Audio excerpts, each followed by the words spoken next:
Well, welcome everyone to our May Lunch and Learn. We are going to go ahead and get started. I am Amanda Lakin with the Nevada Housing Coalition, and I have just a quick announcement for those of you who are planning to attend our 2025 Nevada Housing Conference coming up on October 15th and 16th. This year, we're going to be back at the Circa Resort and Casino in Las Vegas. We did send out a call for proposals earlier this month. Hopefully, you've been seeing it either in your email or on our social media. But we are looking for interesting ideas for breakout sessions for our conference. So if you have an idea of an innovative or interactive breakout session and you would like to submit an idea, we are taking proposals until the end of this Sunday, June 1st. So there's a QR code here. I'll post a link in the chat, but the more ideas we get, the better the conference will be. So please reach out if you have questions about that. And I am going to turn it over to Ray Latham. He is going to be moderating the session today. Welcome, Ray. Thank you so much. Hello, everyone. I really appreciate everyone joining here. Happy lunchtime today. We're really excited about pulling together a creative conversation around housing and affordability for the future. I've been really proud to serve on the Nevada Housing Coalition board since its founding. In my career, I've been working on nonprofit management. I've worked in the government space, but oftentimes continuously thinking about community and urban development as it pertains to quality of life and the way that we can be supporting all of our families and neighbors that live here in Nevada. I've been thinking a lot about how our communities can support access to whether it's open space and trails, the development of direct services, or connectivity to multimodal systems. And today we'll talk a lot about how housing can be a part of that conversation or how those other sectors can be a part of the housing conversation. We all know that there's been a huge investment in funding available to develop affordable housing in the most recent past with ARPA funds and then with some other sources from local and state governments. We're really interested in what happens next when some of that funding goes away. And so how can we be looking at housing as a tool to support families here in Nevada? And how can we be thinking about affordability in a broader context about making sure that families are living in a community that supports their life? I happen to live in a very walkable neighborhood, and I know that not everyone in Southern Nevada or across the state has the ability to do that. I think it's really important that we think about how families move, how individuals are served by our community. And so today we're going to talk a lot about the intersection of small business or transportation, healthcare, and other ways that we can be thinking about supporting people who need affordable housing or can get access to better housing solutions. I'm really excited to be joined today by Minjia, JD Klippenstein, and Eric Novak. What we're going to do is allow for each one of them to present for a few minutes some slides that they've got prepared, and then we'll open it up for some questions based on some of what they shared or overall the idea of thinking beyond the front door of housing and how we can look at more intersections with other sectors. So I'll pass it to Minjia to start off. Yes. Oh, can you guys hear me? Hello? Yeah. Okay. Hello, everyone. My name is Minjia, like ninja with an M. And thank you so much for having me today. I am part of the project team. We're the consulting team for the Clark County Chinatown redevelopment project that was initiated by Clark County and Commissioner Justin Jones' office. And this is an 18-month planning process to come up with a neighborhood vision plan for the Las Vegas Chinatown area, the Spring Mountain corridor, from I-15 all the way to Rainbow, about 3 miles long. And within this neighborhood vision plan, we'll be looking at housing, small business, anti-displacement policy, public transportation, infrastructure upgrades, including solving the traffic and parking issue right now we're seeing in Chinatown, and improve the public safety, and also come up with public-private partnership to work with developers to redevelop some of the underutilized parcels and vacant lands in the Chinatown corridor. So last May of 2024, we officially kicked off the project. Our kickoff event was at the parking lot at Chinatown Plaza, and we had over about 200 people attended. And since then, we have been hosting roundtable discussions, public outreach activities, pop-up booths at different festivals and community events, and a community open house during the Spring Festival in Chinatown, in where the community is at. And we gather all the feedbacks. Right now, we are drafting the plan of the draft, and then we will publish the draft to the public to receive feedbacks and reviews before we finalize the plan and submit it to the Board of Commissioners by the end of August for approval and adoption of the plan. So within this redevelopment plan, one thing that I want to talk about relates to housing affordability is the intersection of housing and public transportation. So I have a slide I would like to share with you. Share. Okay, can you see my slide? Yep, okay. So a lot of the times when people talk about housing affordability here in Southern Nevada, they only look at the cost of housing. But there's a new index, is a housing plus transportation index that combines the cost of housing plus the cost of transportation to get a full picture to look at what's the real cost of housing is here in Southern Nevada, because where you live determines your method of transportation and your commute time and the cost of just transportation that you go to your job, to your children's school, to the other amenities like hospitals, grocery stores that you need to access in your daily life. So here's a concept. If you look at the Clark County area, a lot of the commute times is within the urban area of Clark County. And if we add the housing costs and transportation costs together, we're looking at about 50% of the incomes of these households will spend on housing plus transportation. For many of the low and medium income households, transportation is the second largest household spend after rent. So in this legislative session, I have supported a few bills initiated by RTC and other organizations that try to identify additional funding resources to support public transit. Our affordable housing crisis is inseparable from our public transportation challenge. And I also sit on the Transportation Advisory Resource Committee for RTC, and they have been talking about identifying new revenue streams for RTC, because right now RTC is having a financial difficulty to fund their operation. And because of the sprawl development historical pattern that we have here in the Las Vegas Valley, the more new developments that we see in the outskirts of the cities, RTC will need to provide public transit to certain areas that have new developments or new commercial developments, or if there's any affordable housing developments in those areas, the residents might need to take public transit to go to work. But the problem is RTC is having a financial challenge. They're running out of money, and they need to, right now, a bill that I testify in support is AB 28 this session, which will allow RTC to I'm going to go back to put out a ballot question to increase the sales tax to improve, to fund their public transit system.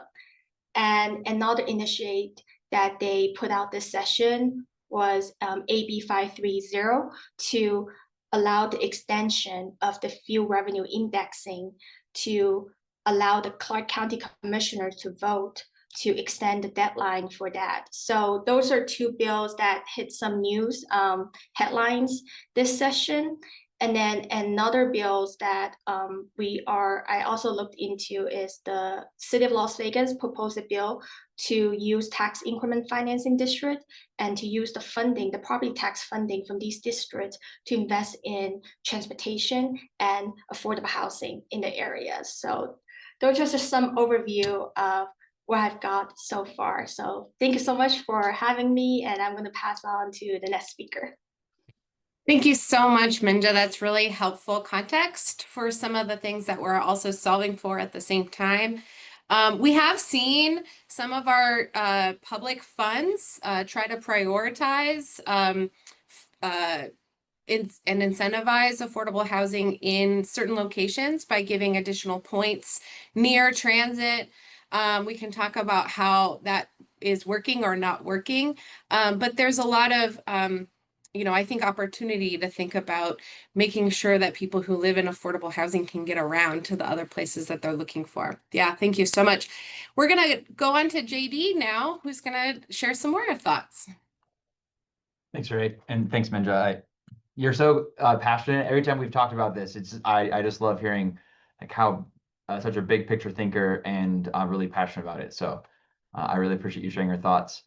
I think kind of continuing with that theme of affordability, I'm going to focus a bit on permanent supportive housing, which isn't a new concept by any means. I'm not here to share anything innovative, but I did want to extend this narrative that housing isn't just about being affordable for the households that live there, but the role that housing, in particular permanent supportive housing, can play in making communities more affordable and kind of looking what's the cost of the status quo, how we do things as a community now, and what are the ways in which we could be more providing more opportunities for households, but also opportunities that overall save taxpayer money and is just kind of a better use of funds to make sure that we can have as big of an impact as possible.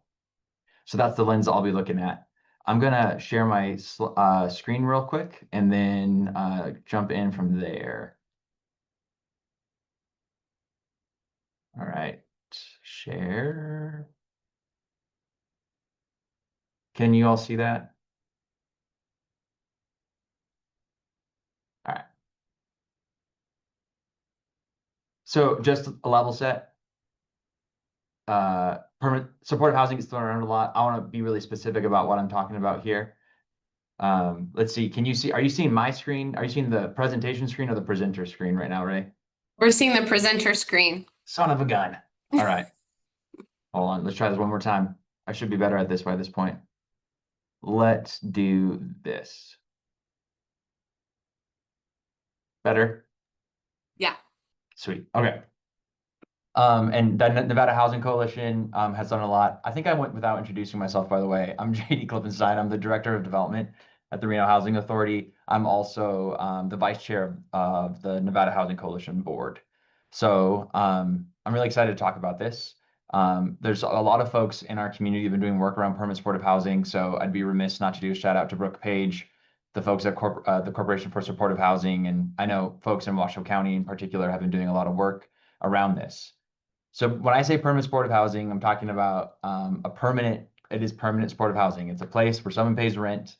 They oftentimes have a subsidy that helps them keep that affordable. But essentially, it's a solution to homelessness, and it combines affordable housing with voluntary supportive services. I think it's most effective as a kind of a form of intervention to help folks who are chronically homeless break that cycle and become stably housed. And in particular, I think it's most effective when housing is provided upfront and there aren't preconditions to that housing in terms of sobriety or treatment or these other things that someone may have to be quote unquote ready for housing. So it's definitely more of a housing first approach to addressing homelessness. And the supports that are provided in a permanent supportive housing environment can be really varied and kind of custom tailored to what the household needs, but it includes things like substance use treatment, mental health services, case management, employment services, kind of coaching, parenting, life skills, and then also access to primary health services. And all of this is, when possible, provided on site through partnerships or through paid staff or through really coordinated services, so that those barriers to these things are removed and that those households are able to stabilize and stay housed once they are in there. So that's when I talk about permanent supportive housing, that's what I'm talking about. And the reason why I am particularly passionate about permanent supportive housing is because the status quo, the way that we tend to address homelessness and issues around the challenges that folks in poverty face, is really expensive and isn't leading to the outcomes necessarily that we'd want to see. So these are just some screenshots from studies, but there is study after study after study from a variety of think tanks and universities around the country kind of show just how expensive and costly the current way of addressing homelessness is. In particular, you can see that with healthcare, and it's well known that it's a very small percentage of high need individuals who actually are kind of taking on or incurring the highest amount of cost in our healthcare system in terms of ER, in terms of emergency services. So in this study that was done, I believe in Texas, they identified that about 20% of folks were leading to about 60% of costs. So these are the 20% of folks that are most vulnerable, have the highest need. And the way that they're accessing those services is through the ER and through emergency services. So it's the most expensive and in many ways the least effective way of accessing care. And kind of everyone's losing out on that. You can also see that just in the astronomical increase in how much money local jurisdictions are spending on jail. This is specific to local jails, and you can see the increase over the last 30, 40 years of how much local dollars are going towards jail expenditures. Even though the amount of folks in jail, particularly from 2007 to 2017, hasn't changed substantially. So we have a high amount of folks in there compared to other countries around the world. But this is showing that what we're doing right now is really, really expensive, and not entirely sure that it's actually helping the community as a whole. Whereas if you look at permanent supportive housing, and study after study in permanent supportive housing shows that investment in permanent supportive housing leads to decreased costs elsewhere in the community. So in particular, you can see that it means that there's better services being provided, and those services are more effective. This kind of hospital-like infographic here is just one project in Florida, actually, and they were looking at inpatient costs. They were able to kind of close the loop and get a sense of the inpatient costs that the folks at their apartment complex had been incurring prior to being housed with them, and then what it looked like afterwards. And as you can see, you're seeing double-digit decreases in hospital costs, ER costs, inpatient costs. So this is just an example of something that's really well documented at this point, that permanent supportive housing, works really well and ultimately leads to more affordable communities in the broadest sense of it, where all of the resources that we have are being used effectively, and those kind of the intersection of those systems are working together to provide the best outcomes for everyone. So the Reno Housing Authority is finally dipping our toes into permanent supportive housing. I would say that in comparison to other states, Nevada hasn't really led the charge on permanent supportive housing. This is a model that other communities have embraced, decades ago. And it's a newer thing, at least it's a newer thing to be done at that really high fidelity intervention level where you have a really rich amount of services, a high level of services being provided. Dick-Scott Manor is the first project that RHA has tried to take on. It's 12 units. It was developed in 2024. All of those units have deep rental subsidy through the HUD-VASH program. So these folks that live here were homeless or were at risk of homelessness prior to being able to move into Dick-Scott Manor. And then their rent is affordable and subsidized through that HUD-VASH project-based voucher. RHA operates that property, and then the VA provides the supportive services. There's actually a single case manager that's assigned to this project and is able to really build relationships and ensure that service coordination is being provided to those residents. And this came up because we know that there's a high number of veterans that are experiencing homelessness. The VA tries to provide as best of services as they can, but stable housing is such a critical part of that they were really excited to partner with a developer to provide hey, we know you'll take a voucher. We know that we can get folks in the HUD-VASH program into this place. We can help them stabilize and continue to provide those services. So I would say this is just kind of a small bite into permanent supportive housing. You can get a lot more elaborate and a lot more service enriched even than what's available at Dick-Scott Manor. That's something that the Housing Authority is looking at doing a lot more in the future. And I know that other folks around the state are as well. So in terms of the questions and the thoughts I was hoping that we could think about moving forward, particularly on this panel, is what does the future of permanent supportive housing look like in Nevada? And in my mind, I think it is a step back and kind of a questioning of a rather siloed approach that we have to all these different systems. We think of criminal justice, healthcare, social services, and housing as these kind of individual pillars that are in a community.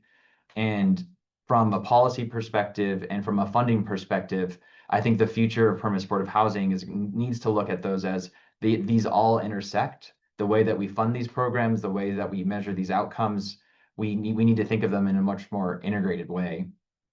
We're starting to see that with AB 366 in the legislature this year in order to make the Nevada Supportive Housing Development Fund a permanent line item in our budget, have the state continue to invest in the social services that are provided as part of permanent supportive housing. And that was done through the Nevada Housing Coalition. The Corporation for Supportive Housing did some great advocacy work in the last legislative session in order to kind of get this ball rolling. We're seeing that in some ways. I would say that managed care organizations, the MCOs, are also looking at how do we provide housing, how do we provide access to housing for folks that we're providing care for. And there are some folks involved with the coalition that are doing great work there. I think we need to start looking at the criminal justice system. How do we fund the criminal justice system? Are there better outcomes we could be getting from that if it was paired with a more integrated model around permanent supportive housing? So at a federal, at state and local level, my hope is that stakeholders can think about housing in the broadest way possible, affordability in the broadest way possible. And particularly, if we're going to come together to solve homelessness, to address homelessness that continues to increase in our communities, to do that in a really integrated way that touches all of the different sectors that are impacted by it. All right. With that, I'm going to stop sharing screen and kick it back over to Ray. Thank you so much. I mean, that's a conversation not just about the adjacency of services to housing, but even in-house services that might be supporting the people that occupy those apartments or that housing unit. I think that that's particularly necessary to consider given the built environment within our large subdivisions, that a lot of times our community might require private vehicular transport, right? And that is really, as Minjia pointed out, it's very expensive for some families. And so if we don't consider the way that people access those services, we're putting additional burden on residents here in Nevada. And so I think thinking creatively about bringing those in-house can also lend towards the future sustainability and financing of the operations of affordable housing too. And so there's a lot to consider in the ways that partnerships and collaboration can support residents and can support the development of more housing units. So that's really great. We are gonna end with Eric's gonna share some things, and then we're going to open it up for some questions afterwards. Thanks. Thanks, Ray. I was asked to talk about the affordable housing landscape in 2025 and say a few things about place-based initiatives. And I thinking of permanent supportive housing, where housing and services are under one roof, is sort of an extension of place-based initiatives at a very small scale. And perhaps I would put on the panel to sort of reality check what's going on in the current housing environment. Let me put on my screen here, share.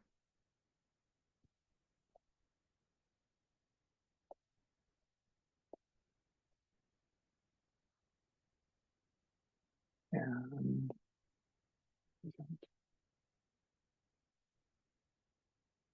sorry, 1 second.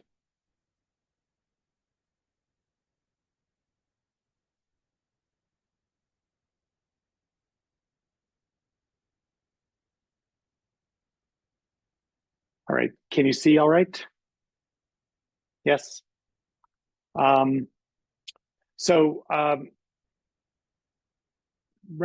Just going right into, God, how do you? There we go. I'm having technical problems here. There. The outlook for affordable housing in right now, as Ray spoke about, we just obligated over $700 million of soft money, both with the Homies Nevada Initiative and Clark County Community Housing Funds. That's 20 times as much as we would see in a typical year in Nevada of soft funding for affordable housing. We've seen an enormous amount of production go forward over the last couple of years. It's really exciting. Praxis, we closed at over 30 projects over the last 2 years in Nevada using Homies Nevada funds. So very, very exciting. And unfortunately, those funds are now all obligated. We, going into 2025, we're very optimistic about the governor's bill, AB 540, which is providing another 133 million for affordable housing, which will be for new production, preservation, home ownership, and reimbursement to local governments for local affordable housing initiatives. And within that, there's a new definition of attainable housing, which goes up to 150% of AMI that's being added to statute, which would allow these programs to address affordable homeownership and so on, which is something that we can't do under current federal programs. We're seeing in terms of new resources, the construction market is softer. We're getting more proposals for affordable housing projects, which is great. And presumably we'll start seeing better pricing at some point, but maybe not with tariffs. We don't know. There's a lot of uncertainty there, but there are certainly a lot more hungry general contractors out there. We're seeing the tax bill that's in the Senate right now includes new incentives for affordable housing, including lowering the 50% test to 25% for tax-exempt bonds, which will in effect double the amount of tax-exempt bonds available for affordable housing development, a 12.5% increase in the 9% tax credit, and some other benefits which would help rural development and development in Native American in tribal communities. We're also have just over the last several years seen much stronger participation of local governments in affordable housing, land for affordable housing fee reductions, new ordinances that allow for density bonuses, parking reductions, et cetera, that have been very helpful in promoting new affordable housing development, and we expect to continue to see that. And as JD spoke about, we're seeing more new resources for permanent supportive housing in terms of the AB 310 money and potentially new money under AB 366. The housing authorities. Yes. Hey, sorry to interrupt. We're looking at your title screen. We're not looking at any other slides that you're showing if you're going into other slides. I just wanted to let you know. Oh, I didn't. Thank you. I did not know that. Let me see if I can stop share. I will try it again. I can. So there, can you see it now? Yes. Okay. Next slide. Challenges going into this year. As we talked about, the soft money for affordable housing development are drying up. We are hoping for a re-up of the state tax credit. The governor's money, we're very optimistic about. But in the broader picture, there's just an enormous amount of volatility and tax credit pricing, interest rates, construction pricing based on tariffs and so on that are going to be challenges going forward. The group had asked me to talk a little bit about place-based initiatives and how the tools we use might support place-based initiatives. And when I talk about place-based initiatives, these are typically are cross sectors of education, healthcare, transportation, economic development, and not just housing, and that they're place-based. There's a plan and there's a vision, there's community-based, they're community-driven. And we haven't seen, I'll talk a little bit later about choice neighborhoods and some areas where we have seen things like that in Nevada. There are not great examples in the state right now, but I think within our affordable housing programs, there is locational scoring that we see in a number of our funding programs that would support housing near services. So the Federal Home Loan Bank has locational scoring, our QAP does, other funding programs as well. I think we've been very, anytime we're working on preservation or infill housing or adaptive reuse, we're building housing, developing housing, preserving housing in areas that already have services around them. And I think are, very supportive of place-based focused initiatives. Going forward, there's a number of programs that we use that are actually disincentives for building housing near services. And I think one of the great tools for affordable housing development that we've been using and will continue to use is the Southern Nevada Public Lands Management Act, Section 7B, which provides affordable land, BLM land for affordable housing. And those sites tend to be further, generally they're islands that are near infrastructure, but they're usually on the outskirts of the city. And those, while it's a very valuable tool for housing development, it's not necessarily supportive of place-based approaches to housing. And that's one of the things we talked about. Same thing with small area, difficult development areas. So in 2015, HUD created a new program called Small Area DDAs that were based on small area fair market rents that allows us to get a 30% boost in tax credits in areas that tend to be higher income areas on the outskirts of the city.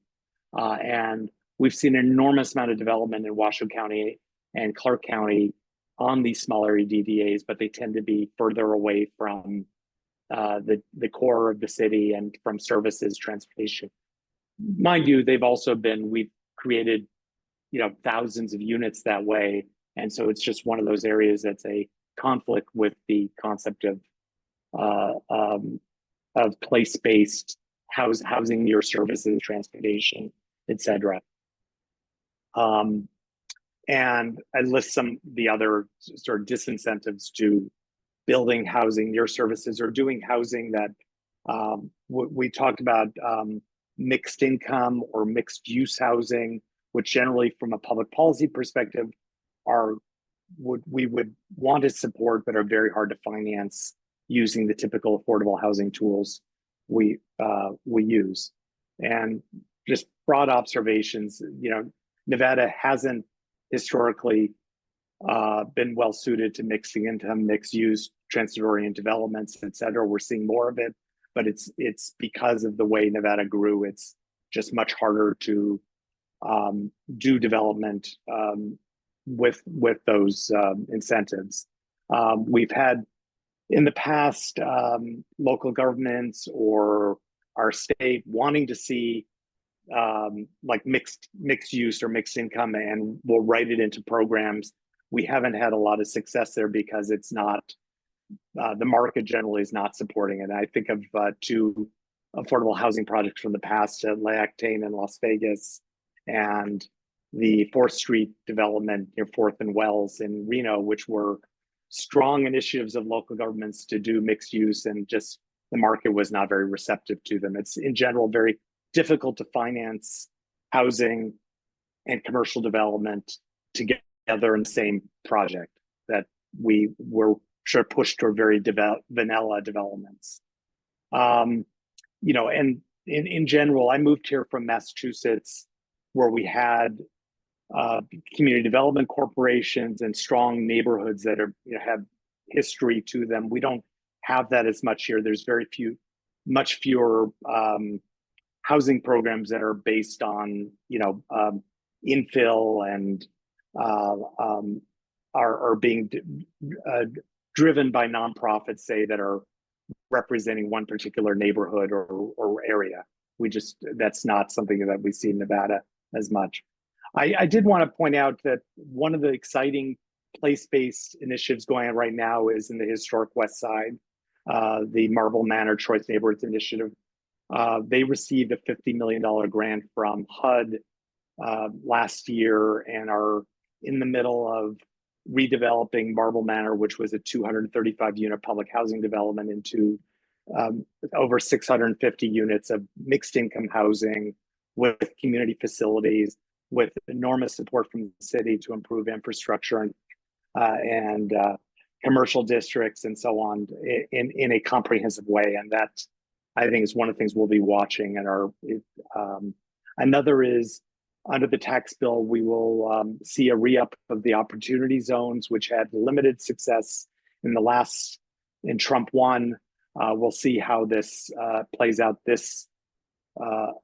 In theory, opportunity zones incentivize investment in low-income neighborhoods, but there were almost no overlap with affordable housing in the original opportunity zone program. Very little monitoring the program.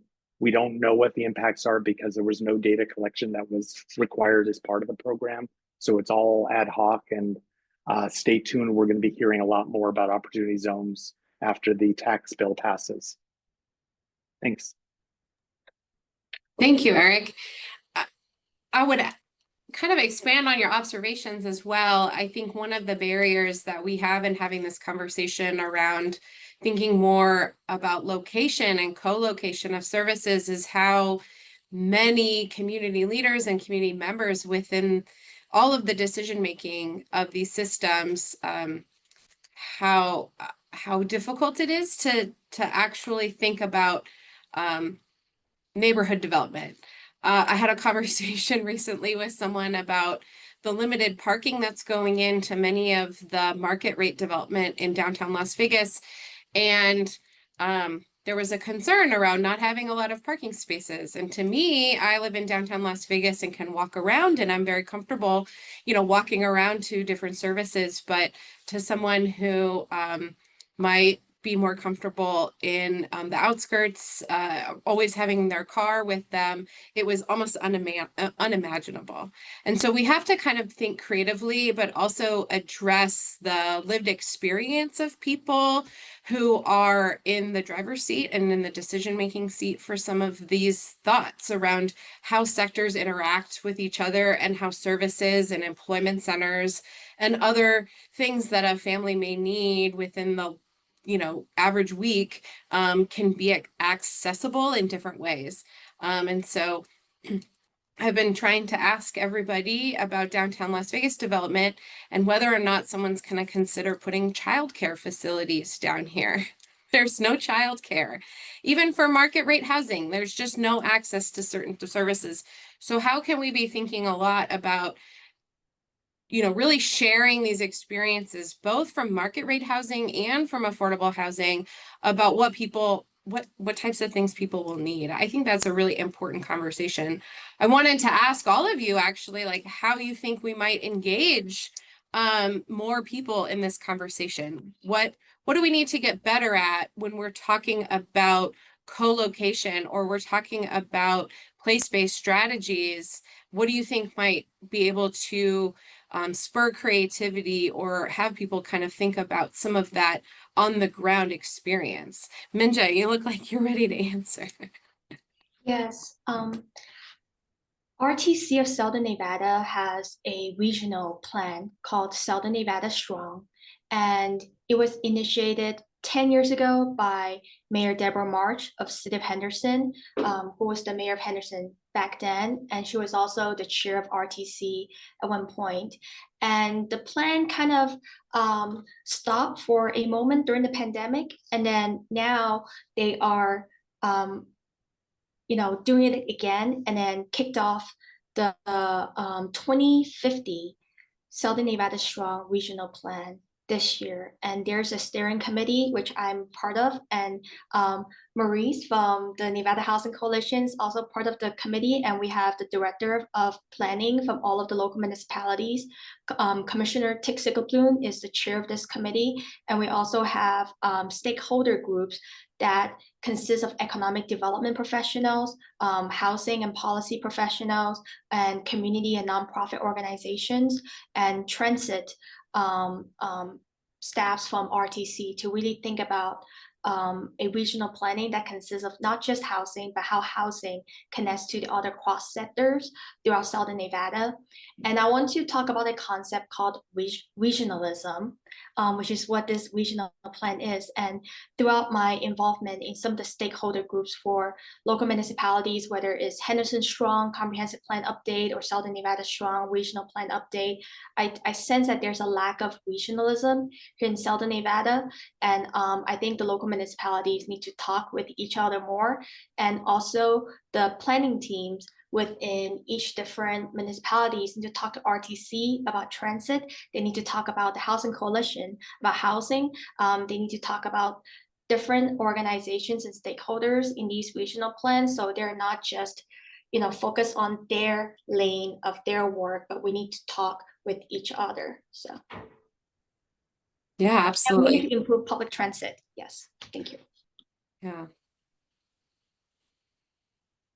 You guys have any other thoughts on ways to kind of get new people to talk about this conversation?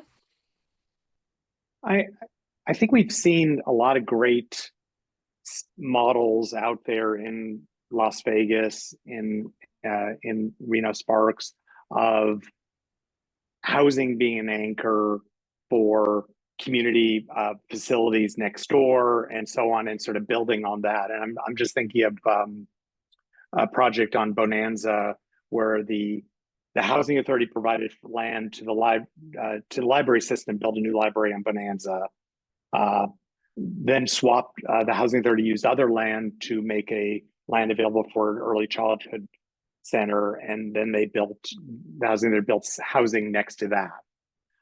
Nevada Hand is a similar project on Boulder Highway with Lutheran Social Services and Boys and Girls Club, I believe, and housing. And so I think we've seen attempts, but usually it's small scale and like little satellites of mixed housing next to childcare, next to which we and again, I think there is this challenge of housing can't solve everyone's problems. It's very hard to make deals work on their own as vanilla affordable housing projects. And so, how we can work with the local governments to find those collaborations where we would make space available in other words, we can provide shell space if someone else can come in and provide the services and things like that.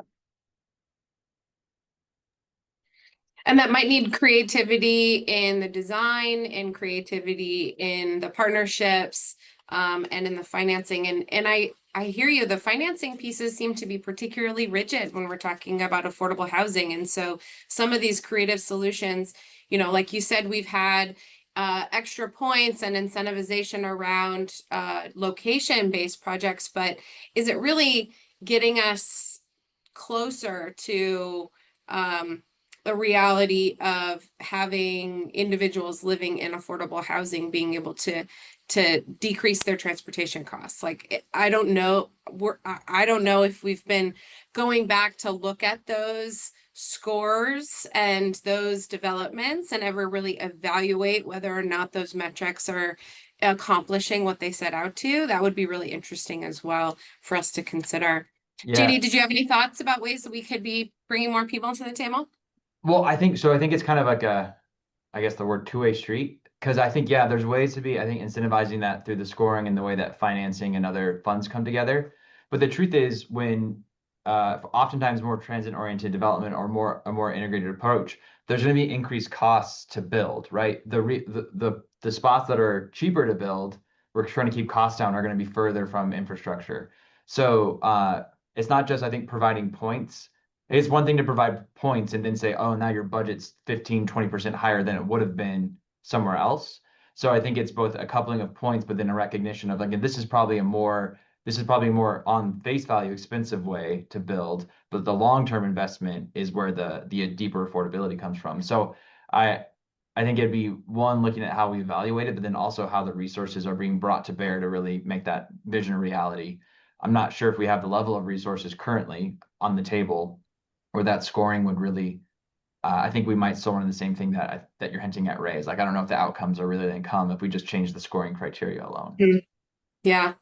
And how much we might be able to, sell the concept of these solutions to additional funders, whether it's philanthropy or some other private investment, some other types of corporate investment, understanding that these types of developments, if they're really inclusive and of other services and needs, and also very close in proximity to employment centers and other services, there could be some, like your slide showed, some real payoff on the society piece.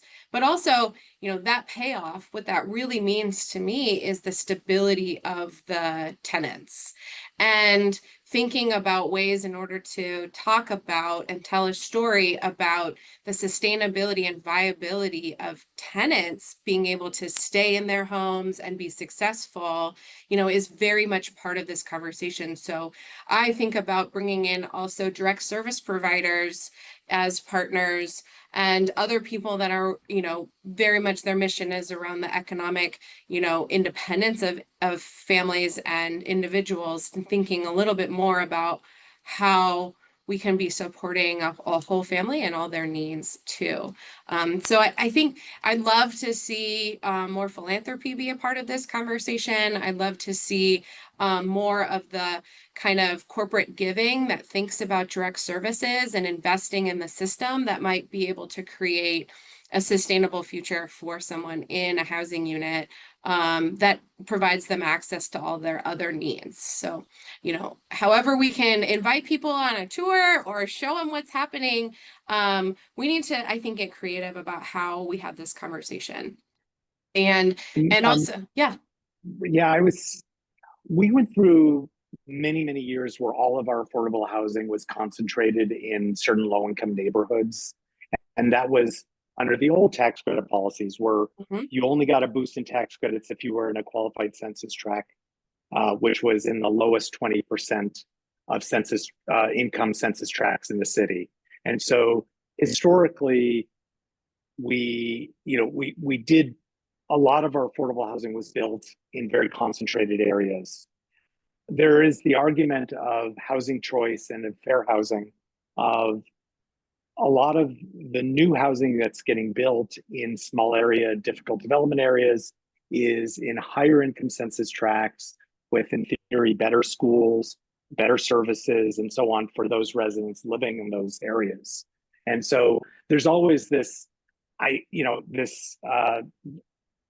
conflict because there's, economic development in, place-based economic development versus housing choice and having the ability to live in higher income neighborhoods that may not necessarily be near services. And when I think of we've seen a lot of bond projects at 60% of AMI that are in the outskirts of Clark County and the outskirts of Reno built in the last 10 years that I would argue have expanded housing choice for families, and that, our bond projects are our workforce housing.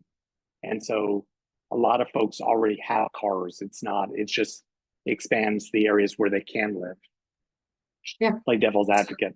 No, I think that's true too. I think, yeah.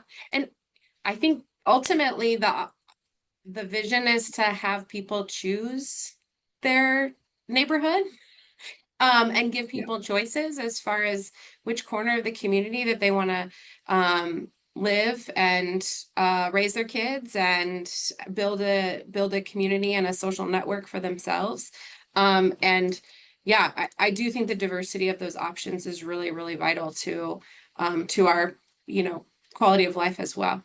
Yeah, Minjia, you wanted to add? Yes, and I know we only have a few minutes left, so I'm going to be quick. All of the conversation about housing, I think we need a comprehensive, holistic approach. So it's not just one solution or this solution, but all of the solutions that we can look at to provide a variety of different housing options in Southern, or I speak about Southern Nevada because that's where I'm at. And I would just want to talk about Chinatown as an example. The median household income is $52,000. Income per capita is $30,000. It's a low income area, and 23% of the residents are Hispanic. So it's not Chinese, it's actually Hispanic, and then followed by Black, white, and Asian populations, because many of the residents that live in our Chinatown area work on the strip. They're the hospitality, culinary workers. And Chinatown has no free BLM land to build affordable housing units. It's an old neighborhood. It's already been developed, except for a few parcels closer to I-15, where it's the commercial area. And for the development proposals that some of the developers approach, they're not for affordable housing, they're for market rate housing because of the land price in the commercial area. So I think for the redevelopment plan, I've been researching a lot about naturally occurring affordable housing, which are the units in older neighborhoods like Chinatown, East Las Vegas, that were built in the 60s or 70s. And because it's older, it's not being maintained, it's not pretty anymore. So naturally, the rent in this neighborhood and these units are lower than the market rate. So how do we use the property taxes that we can collect through the tax increment financing district to put into maybe a naturally occurring affordable housing preservation fund account to preserve the housing affordability in these communities. And then before I finish, I just want to talk about the cost of infrastructure. We need to think about, is it the cost to the developer or the cost to the taxpayers when we keep sprawling out to the outskirts of the city? And in last election cycle, City of Henderson put up a ballot question. They wanted to increase the property tax to fund fire stations and libraries, and then the voters voted no.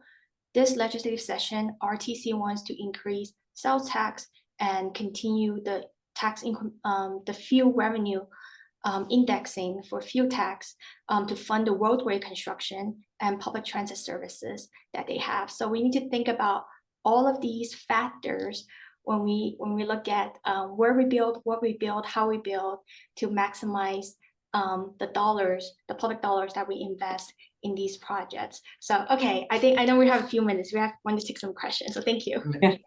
Minjia, I just wanted to build off that because I think too, like, I'm guilty of not approaching my projects that way, right? When developers, affordable housing developers, were trying to make the deal work. I'm getting the funding together, I'm getting the plans permitted, and it's complicated enough. So it's easy just to think, okay, what do I need to do to get this thing built? And I actually think that's the problem we're talking about around the more integrated approach to housing as part of planning, economic development, transit-oriented development, is the same problem we have with permanent supportive housing, is that we get so stuck on this one project here, this one project there. And I think there's value in a step back around, like, okay, what are we doing, right? Like, Exactly. what kind of community are we building? And I think some of this is a symptom of the way that housing is funded, the way that economic development is funded, right? It just kind of this is the bucket of money I can access, and I'm going to go try to do the thing, right? But we get stuck in the same patterns, and Yep. on multiple fronts, I think there's a lot of growth, both for practitioners like myself, as well as I think policymakers, to be like, okay, but what if we did something different? What if we tried this different? What if we had a more integrated approach? What if we had a longer term approach where we're looking at outcomes, not just in the next 2 years, but in the next 10 years? So some of that, I think it's both, it's folks being brave and trying something weird and new, and also not just going for like the quick fix or the easy thing to do. The easier thing to do is this kind of development. The harder thing, the more unsure, risky thing is what we're talking about. Yeah, and we also need to look at, do we have a funding shortage problem, or do we have a funding allocation and prioritization problem? You know, Chinatown, Clark County is spending $15 million to repave the street. And in the next few years, we need to spend $65 million to improve the infrastructure and the commercial side of Chinatown. So is there anything that the public sectors can step up to upgrade existing infrastructure in the urban area? So there's a lot of conversation we can have, and that's where public-private partnership really needs to come in. Yeah, that was like a mic drop. You're like, is it a funding problem or a funding allocation problem? You could have just like dropped off the call and everyone was like, oh no. Well, and as a question pointed out here in the Q&A, you know, if we're seeing a bunch of cuts and like significant decreases in the funding, you know, what types of things should we be thinking about? And this conversation was really just the beginning, I think, of that reframing. Okay, what is available? You know, JD, I talked a little bit about the intersection with the criminal justice system. Going through and having a better understanding about the priorities of this administration and where the funding is going might help us think a little bit more creatively about the intersection with other systems. Yeah. And if anyone can, you know, read through the federal budget and tell us where to go pay attention, I'd be really appreciated. Right. I would say I totally agree. Right. I think that's partly why with criminal justice system is like, where is funding moving? How do we adapt to that? But I also want to be like, make no mistake, the proposed cuts would be utterly devastating. Yeah. Would see a halting of a significant amount of affordable housing development. We would lose the ground that we've been gaining. So I don't want us to like, it's going to be fine. We'll figure it out. Like it's going to be, if it were to go through as proposed, it would be a devastating impact on the state. And I imagine lots of other communities. So that being said, the cuts that we're looking at are not the way forward to do this. I think we can be creative around funding, but we also need to make sure that we're not cutting off essential funding at the same time. And Eric, one quick question for the governor's bill, the latest amendment that I read, the last sentence, it says the account is not going to be created until 2030. Is that correct? The $150 million that they requested. Let's double check. Yeah. That I don't know. I thought that this was available in the next biennium. So news to me. Let me double check. So we'll follow up on that. Don't count on it. Really quickly before we end, there's a comment here in the chat about SB 391. I wondered if anyone had any information on SB 391 and the implications of what that bill was proposing. I don't have enough information, but I wanted to address it because it had shown up. There's too many bills in my head. Hold on, let me see. I know. Which one is that? I don't even know. Not sure. Is it the TIF bill? No. It might have been the TIF Someone's bill. probably like typing through. Oh, the corporate rental bill. Yeah, that is a really good. So the SB 391 would have put some essentially guardrails around corporate buyout of single family homes, if I'm understanding, if I'm remembering it correctly. Yeah, but it didn't pass yesterday. The last I read about it, now that I have the context, was that potentially it could be wrapped up in the final housing bill if it wanted to, some pieces of that wanted to stay. But yeah, I think that there's, you know, some big challenges in that proposal. Yeah, I think it's a really, whoever raised it, I'm not entirely sure who it was, but it's a really, on my end, I would say that's a concerning thing. I think it's a big picture question of what kind of community are we setting up? If we just kind of, this is just JD Klippenstein speaking. If we just sit back and say, the market will probably figure it out, like it usually doesn't help with the most vulnerable folks that we're trying to serve. The market isn't really designed to meet those needs unless there is these partnerships and these other pathways to do that. And I think this is an example of, if we just kind of let market rate investments continue to occur how they're going, maybe we're going to be butting heads a bit on. We're trying to go this way, but we're not addressing some of the other symptoms that are making it difficult to move this way. Yeah, absolutely. Okay, we're at time. I want to thank everyone. Thank you guys so much for joining this conversation. This was really helpful, I think, in thinking creatively about some of the things that we see on the ground and also in the future. So thank you so much for your time. We appreciate everyone who is able to join us today. A video of this webinar will be posted on our YouTube channel, and we hope to see you at the state conference. Thanks so much.